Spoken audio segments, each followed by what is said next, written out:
Shalom Bapak Ibu Saudara yang dikasihi Tuhan. Seri pengajaran hari ini berjudul Inspirasi Kedamaian.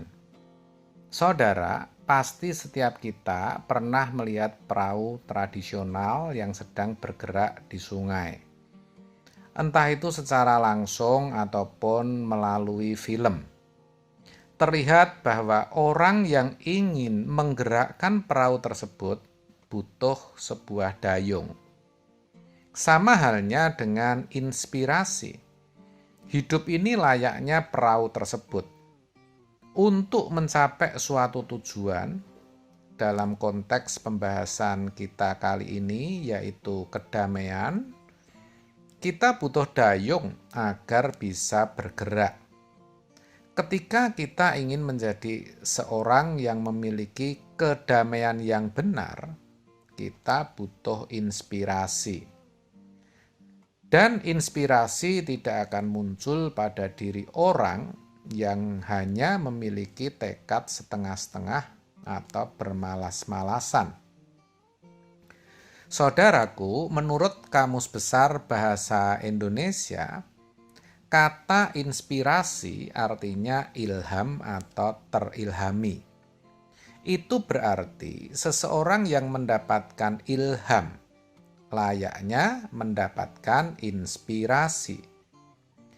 Inspirasi secara umum adalah dorongan yang muncul pada seseorang yang mampu merangsang pikiran manusia untuk melakukan tindakan yang berhubungan dengan hal kreatif. Saya ulang, inspirasi secara umum adalah dorongan yang muncul pada seseorang yang mampu merangsang pikiran manusia untuk melakukan tindakan yang berhubungan dengan hal kreatif. Saudara, kilatan ide-ide kreatif yang muncul tiba-tiba atau dengan sendirinya itu disebut buah dari inspirasi. Saya percaya saudara pernah mengalami itu. Tiba-tiba muncul ide di pikiran saudara. Nah itu. Dengan kata lain, inspirasi adalah suatu proses mendapatkan atau memunculkan ide kreatif pada seseorang yang dipicu oleh sesuatu.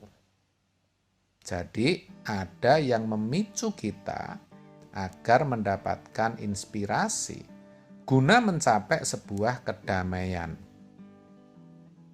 Sekarang bisa kita lihat contoh ini, di mana kita melihat adanya ojek online yang beroperasi di banyak daerah. Saudara, ojek online merupakan sesuatu yang lahir dari sebuah inspirasi. Mungkin inspirasi tersebut muncul ketika melihat jalanan macet dan menghadapi berbagai kendala transportasi di Indonesia. Selain itu, juga melihat para tukang ojek pangkalan memiliki kendala dalam mendapatkan pelanggan karena mereka hanya menunggu untuk mendapatkan penumpang. Dengan adanya kebutuhan dan kondisi yang bersinergi ini, maka lahirlah ojek online.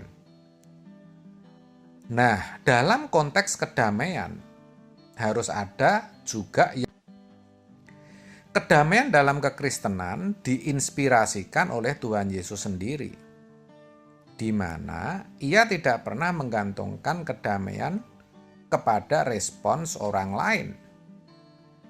Jika bukan Tuhan yang menjadi sumber inspirasi, maka kedamaian yang kita miliki hanya sebuah kepalsuan.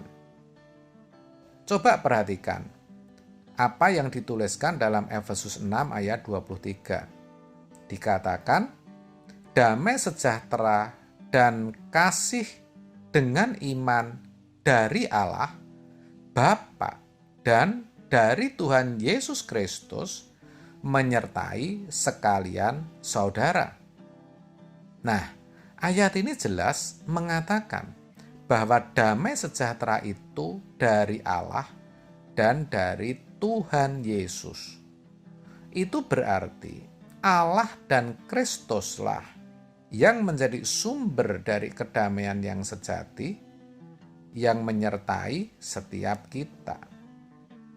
Oleh sebab itu, hendaknya kita harus selalu menggantungkan kedamaian bukan dari sisi luar, melainkan dari dalam, yaitu Tuhan Yesus yang bersemayam dalam setiap hati kita. Kita jangan sampai bergantung pada respon orang lain. Iya, saudara, karena respon dari orang lain bisa saja justru menghilangkan kedamaian yang sudah ada dalam diri kita. Bayangkan saja ketika tiba-tiba ada orang yang datang menghampiri saudara, lalu marah-marah. Bagaimana coba? Bisa jadi kan saudara balas dengan marah-marah pula. Karena saudara merasa tidak bersalah. Tetapi di waktu yang sama, sebenarnya saudara sedang kehilangan kedamaian di hati saudara. Sebagai pimpinan atau rekan kerja, ketika saudara memberikan perintah tetapi tidak dikerjakan. Nah, kalau ini saudara jadikan inspirasi kedamaian, pasti juga saudara tidak akan beroleh hati yang damai. Dalam lingkup kecil pun, dalam rumah tangga juga tidak selalu bisa kita jadikan inspirasi kedamaian. Ketika ada beda pendapat dan adu mulut atau keributan kecil lainnya, bisa jadi saudara akan kehilangan kedamaian. Bahkan bisa beberapa saat suasana jadi tidak enak.